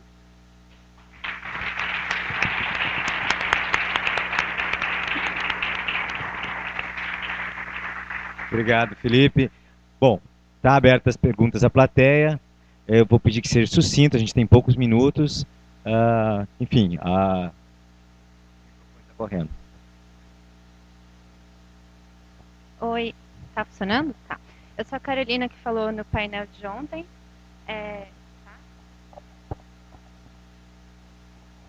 Como usar microfones, né? Então, nossa, agora ficou. Eu gostei muito das apresentações, gostei muito, acho que foi muito legal. Queria fazer um comentário para todos, uma pergunta que talvez as duas moças possam responder mais, e depois uma pergunta específica para o Luiz. Bom, além de socióloga, antes de socióloga, eu tive uma formação de dança, de nível técnico e de técnicas aéreas de circo. Então, eu também trabalho nesse meio, dou aula e tudo mais. Eu gostei muito desse comentário que apareceu na fala um pouco de todo mundo, que é a questão do valor do trabalho artístico. E é muito interessante, porque uma vez eu ouvi algo do tipo: ué, mas você não trabalha com o que você gosta? Então você não pode cobrar caro. E daí, então, em que ponto chegamos, né? Que é quase uma lógica da punição. Se você trabalha com o que você gosta, você não pode cobrar. Isso seria impensável você dizer isso para um médico, por exemplo, né? Mas para um artista, tudo bem. Olha, você pode obturar esse dente também, já que você está mexendo no do lado, né? Uma coisa... Enfim. E eu acho bem legal ouvir isso, e principalmente na apresentação da Cecília. Mas eu queria colocar uma coisa... Primeiro, essa questão da precarização do trabalho, que acho que apareceu um pouco na apresentação da Cláudia, que é a ideia da Liliana Senini. Eu acho que eu tendo a ser a questionar um pouco essa ideia, e eu queria ouvir a opinião de vocês, porque eu acho que essa ideia tem bastante sociólogo, daí eu falo do meu lado socióloga, que fala dessa questão da precarização do trabalho artístico por ser um trabalho não formal. E eles usam essa coisa da informalidade como assim, não é um trabalho registrado, não é CLT. E essa é uma discussão que vem de sociologia do trabalho, que o trabalho hoje em dia, em vários setores do mundo, ele está mais precário e mais flexível, mas eu tenho dúvida se isso se aplica para o setor das artes, principalmente das performáticas, porque eu acho que essa questão eu acho que talvez não faça sentido no meio artístico, de arte performática, você ter trabalhador com contrato do tipo CLT.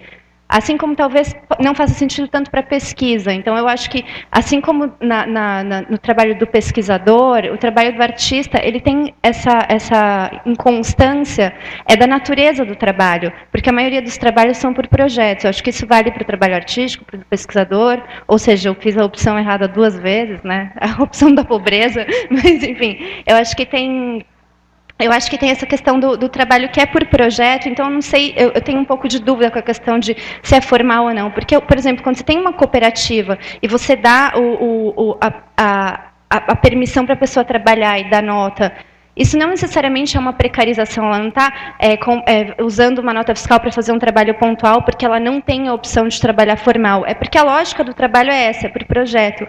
E daí eu acho que é legal, na discussão que a Cecília apresentou, eu queria ouvir um pouco sobre isso, porque acho que tem a especificidade do trabalho por projeto. Podemos passar, porque senão ficar... Sim. Já foi compreendido. Falando demais. Então, essa questão do trabalho por projeto, é isso. Depois a pergunta eu faço Falo eu primeiro? Tá. Teu nome? Carolina, eu entendo que os 2 estudos que foram apresentados, na verdade, eles, quando se referem à flexibilização e precarização, em alguns casos, não diz respeito, não é, à questão só da inconstância. Mas quantas vezes, acho que a Cecília trouxe isso, não é vergonha cobrar para o seu trabalho. Para os professores, normalmente, quando eu dou aula, pergunto, trabalha onde é que a senhora trabalha? Porque, na verdade, lecionar não é trabalho. Então, às vezes, acho que isso é uma das coisas que me faz empatizar com os artistas, é que não se considera o que ele faz a trabalho, com o intuito exatamente de ele não poder cobrar pelo que ele faz. E que talvez ele também tenha horas de lazer, também necessite estudar, horas para estudar.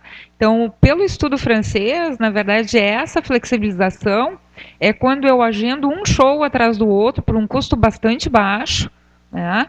Não é só a questão de ter um contrato assinado.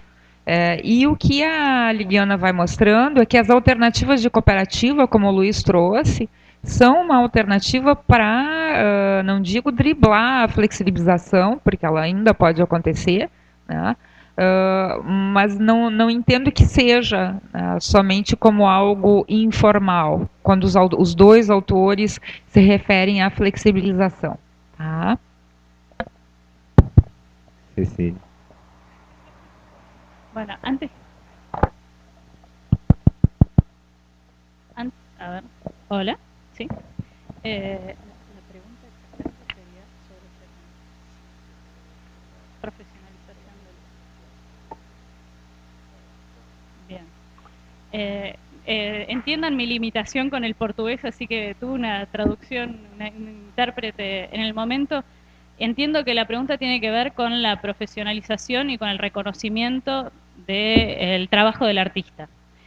En mi experiencia, el problema lo tiene muchas veces el artista, digamos, por no darse cuenta del valor que tiene el trabajo que hace, que muchas veces cuando uno va, me ha pasado con chicos que pasaron por los cursos, que fueron a exactamente los mismos patrocinadores con una carpeta armada diciendo mi show vale X, que valía 5 veces más de la primera propuesta, y les dijeron que sí, porque lo presentaron de una manera profesional. Y acá también hay muchos otros ingredientes. Obviamente está el tema del talento del artista, pero hoy con los distintos agentes que tenemos que interactuar, como es quizás el ámbito público o una empresa, para ellos es igual o más importante que nosotros trabajemos de manera profesional y lleguemos puntuales y hagamos el show que prometimos. En ese momento nos empiezan a ver como un proveedor más. Suena terrible, pero el artista, o sea, nosotros tenemos que entender que para ciertas cosas somos un proveedor. Eso no quiere decir que hagamos, a ver, muchos me dicen, ay, pero yo no quiero ir a tocar a casamientos, a matrimonios, o no quiero estar en recepciones. A ver, uno puede tener un producto artístico que es el sueño musical y otras cosas que mientras el sueño musical crece, como negocios secundarios que permitan que esto crezca y que lo financiemos. Yo soy totalmente anti-subsidio. Por eso la única solución es que el artista se profesionalice. Y creo que tiene mucho que ver con... es lo mismo que pasa en todos los ámbitos, lo que pasa es que siempre los artistas quedan como al margen. Depende cómo uno se viste, cómo uno se para, cómo uno se presenta. A uno lo toman en serio de otra manera. Y creo que el problema de los artistas muchas veces es que llegan en zapatillas, con el jean roto, la remera agujereada y no tienen una tarjeta para entregar. Pregúntenle a los artistas cuántos tienen una tarjeta personal para entregar. Son cuestiones básicas de cualquier profesión. Entonces creo que obviamente hay que explicar también con mucha paciencia que uno quizás estudió 15 años, que estudia todas las mañanas el violín, que tiene que cuidarse para poder cantar y que hay una inversión constante, igual que un médico, igual que un arquitecto, etcétera, etcétera, y además estamos poniendo el cuerpo, pero creo que como no podemos depender de los demás, tenemos que hacernos cargo y marcar nosotros la diferencia, de pararnos de otra manera, y entonces nos van a tomar en serio, y pararnos como empresarios. Decir, bueno, hago las cosas bien, y el empresario va a entender que esta es mi forma de trabajar. Yo creo que pasa por ahí, que no podemos estar echándole la culpa a los demás porque no podemos cambiar a los demás. Digamos, tenemos que puede haber un cambio cultural con el tiempo, pero el cambio tiene que venir de parte de los artistas y del quehacer cultural. Todos, ¿no? Porque si no siempre hay alguno que toca gratis y lo queremos linchar, digamos, ¿no? Pero el cambio tiene que ser, tiene que venir de nuestro lado. Espero de alguna manera haber contestado. Desculpa, só um comentáriozinho rápido assim acerca do que você falou. De fato, elas talvez tivessem mais a falar, mas é porque a questão é muito cara para mim, justamente porque é uma questão que se me coloca muitas vezes em vários ambientes de discussão, em detrimento do que fosse a experiência da cooperativa, por uma compreensão absolutamente diagonalmente equivocada em relação ao que seja a formalização. Veja, eu acho que informalização, sem dúvida, é precarização, ou seja, o trabalho informal é, sem dúvida alguma, precário. Agora, entender que formalização subentende contratação enquanto empregado é estúpido do ponto de vista do que seja, de fato, a natureza dos nossos trabalhos. Essa que é a questão importante. Como eu disse, que respondi a um camarada numa mesa algum tempo atrás, veja, eu não tenho emprego, mas os meus trabalhos são absolutamente formalizados e protegidos contratualmente e recolho INSS, Imposto de Renda Pessoa Física, pelo que ganho por eles. Não porque eu seja empregado, porque o exercício de trabalho como autônomo é absolutamente formalizável e é possível exercê-lo de maneira rigorosamente regular, né? Sim, portanto, não precário, né? Gente, eu sei que a gente já começou atrasado, mas a gente conseguiu com os organizadores uma extensão do tempo, a gente já está rompendo o tempo oficial, já passamos. Então, mais 3 perguntas, mas vamos procurar já buscar a objetividade que a Cecília tanto pede para a gente. Quem mais quer perguntar? Boa tarde, eu sou músico há 31 anos, já passei por toda essa frustração mencionada aí pelos todo o pessoal aí da frente, e gostaria de saber de forma bem prática, estarei lançando ano que vem meu primeiro disco, depois de 31 anos de batalha e de experiência, de formação praticamente só prática, e como gerenciar, se autogerenciar melhor, digamos assim, para descobrir o seu público cativo, a sua plateia, como direcionar o seu disco, como direcionar o seu trabalho a um público específico, ao seu público, descobrir esse público especificamente. Quem quiser responder aí, eu não sei. Quem gostaria de responder? Bueno, vamos con la receta práctica. En los conciertos, en tus conciertos hay gente, hay un auditorio. Digamos, hay gente sentada, preferiblemente que no sean familiares y amigos. ¿Verdad? Bueno, yo lo que empezaría es por mirar quién está sentado en mi auditorio. Se puede empezar a mirar el tema de edades, el tema de... digamos, de cómo se visten, digamos, uno puede hacer una descripción, a ver, vamos a ir a cosas que quizás no tienen estrictamente que ver con la música, pero por ejemplo, la gente que usa BlackBerry es una cosa, los que usan iPhone son otra cosa, los que usan indumentaria de diseño tienen un perfil, los que utilizan cierto calzado tienen otro perfil. Bueno, todas esas cuestiones hay que empezar a observarlas en el auditorio que ya tienes. Y después fijarse cómo ampliar ese auditorio también. Y si es el auditorio que estamos buscando. Entonces, hay que ver qué tipo de música estás haciendo. Habría que hacer un caso práctico, ¿no? Pero yo empezaría por mirar simplemente quién está en el auditorio. Muchos músicos empiezan a tocar en lugares muy diversos y no se dan cuenta que hay ciertos lugares que si no tienen el público cautivo, no va a haber gente, porque tienen que convocar los músicos. No sé cómo pasa aquí en Brasil, pero en Argentina es muy raro que un espacio cultural tenga un público cautivo. El que convoca es el artista. No sé cómo pasa eso acá. Es igual. Bueno, yo lo que diría es... Para hacer un CD.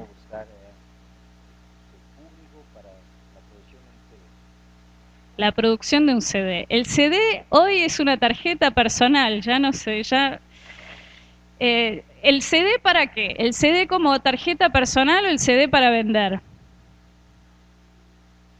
Esto es un tema importante porque el CD ya como formato no se los recomiendo.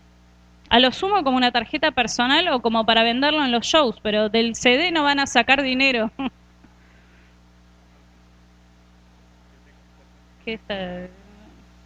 É um CD para divulgar todo um trabalho de composição, né, com uma autoria, que é a autoria pessoal, que é minha, e eu não sei se seria só um cartão de visita ou no começo seriam 1000 cópias iniciais. Foi aprovado por um fundo de cultura da cidade de São Leopoldo, a princípio, esse trabalho, né?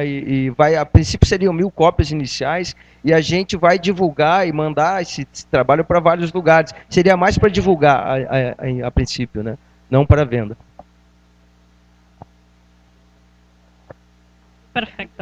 Perfecto, una herramienta de difusión, como la tarjeta personal, digamos, bien. Y lo que estás buscando es el financiamiento para ese... A ver si te veo. ¿Estás buscando el financiamiento para ese disco? ¿O ya consiguieron el financiamiento? Y ahora el tema es venderlo. O llegar al público al cual estás tratando de llegar. Se você tuvieras que descrever...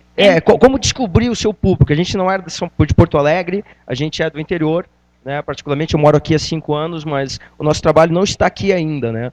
E como agora divulgar, como chegar às pessoas aqui em Porto Alegre, ou em qualquer lugar do Brasil, ou da Argentina, ou qualquer lugar, como difundir esse trabalho e achar o seu público, okay, né?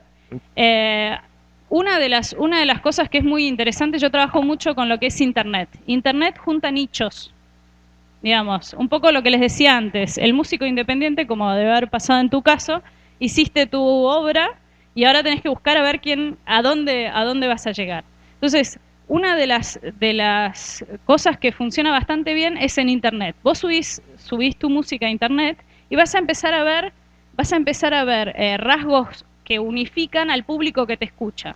Que puede ser una cuestión de edad, puede ser una cuestión de quizás de una cuestión demográfica, que digas, bueno, quizás las letras, en el caso que haya letras, remiten a Porto Alegre, o remiten a alguna cultura under de Porto Alegre. Entonces, todas esas cuestiones hay que prestar atención y ver después dónde se mueve esa gente. Si vos ves que está escuchando tu disco mucha gente que pasa algunas veces, de una universidad o de una escuela de teatro, por ejemplo, que uno nunca sabe los misterios de la música, tenés que ver, bueno, a ver, ¿qué lugares frecuentan estas personas? Y vas a encontrar cosas que los segmentan, que los agrupan, que son nichos.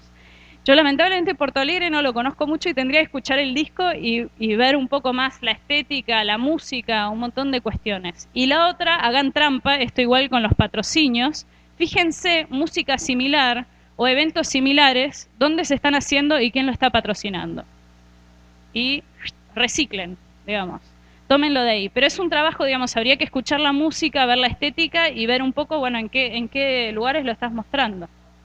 Bien, espero haber, de alguna manera, si no hablamos después en el... Pessoal, infelizmente a videoconferência tem horário que não pode ser mudado, tá? Então, mais uma pergunta, nós temos 5 minutos, mais uma pergunta extremamente objetiva, pontual, para a gente acabar. Bom, boa tarde, meu nome é Carolina, vou tentar ser bem objetiva na pergunta, não vou tomar muito tempo. O que vocês acham, essa pergunta pode ser para qualquer um, desses novos portais de crowdfunding, de colocar o projeto na internet e tirar um pouco essa questão de um projeto cultural, musical, artístico depender unicamente de uma grande corporação, seja ela pública ou privada. Então, qual é a opinião de vocês em relação a esses novos portais de financiamento que depende da população e não tanto de uma grande corporação? Olha, desculpa, como é o seu nome? Carolina? Bom, eu vou ser bem rápido, porque eu, na verdade, sou um sujeito mais ou menos ignorante quanto a essas questões, né, também. Mas veja, a ideia é muito interessante, eu acho muito interessante. Inclusive, nós estamos aí, não digo nem como presidente da cooperativa, um dos discos próximos nossos, um dos discos nossos que está se encaminhando para a finalização, nós temos pensado, um grupo de pessoas envolvidas com ele, em finalizá-lo e lançá-lo nessa perspectiva.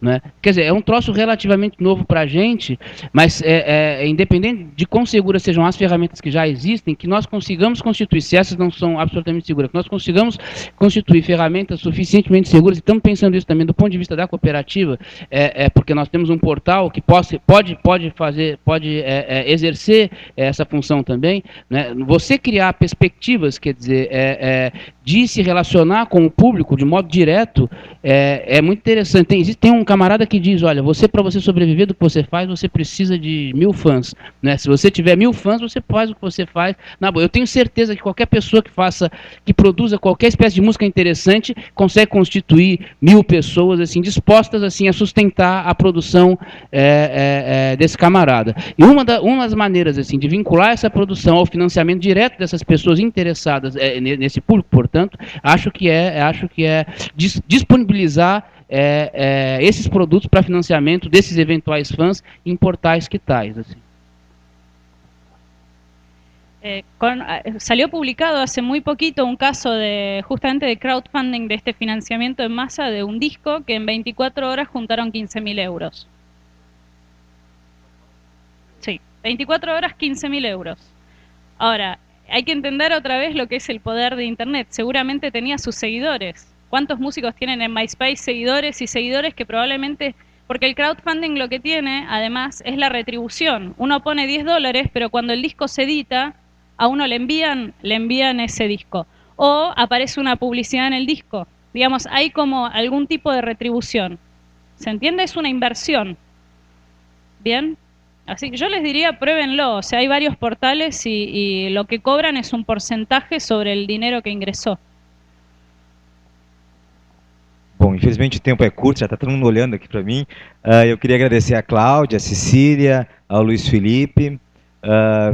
Não sei se vocês têm algum site ou algum contato que queiram dar para a plateia para continuar a discussão, outras informações. E, rapidamente, a despedida e as considerações finais de cada um.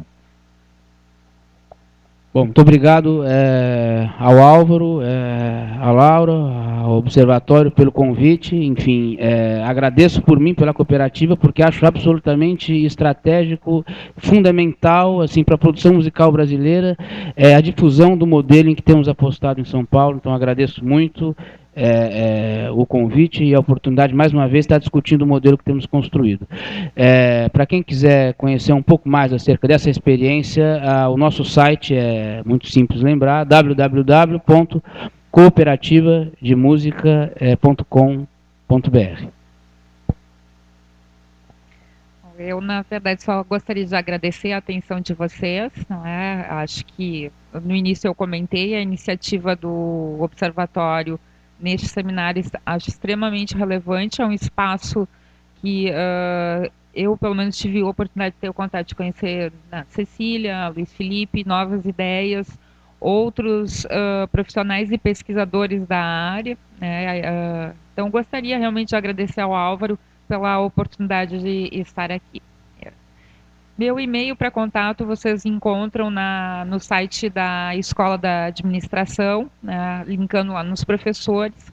Se alguém quiser fazer contato, é só acessar o site da www.ea.urgs.br.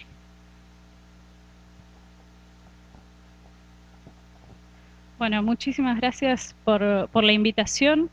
Creo que estos espacios son sumamente interesantes para también ver todos los que están trabajando en realidad alrededor de la cultura y tenemos que generar estas redes de contacto para trabajar juntos. Todos deberíamos ahora tener nuestras tarjetas a mano para salir a tomar el café y generar estos vínculos.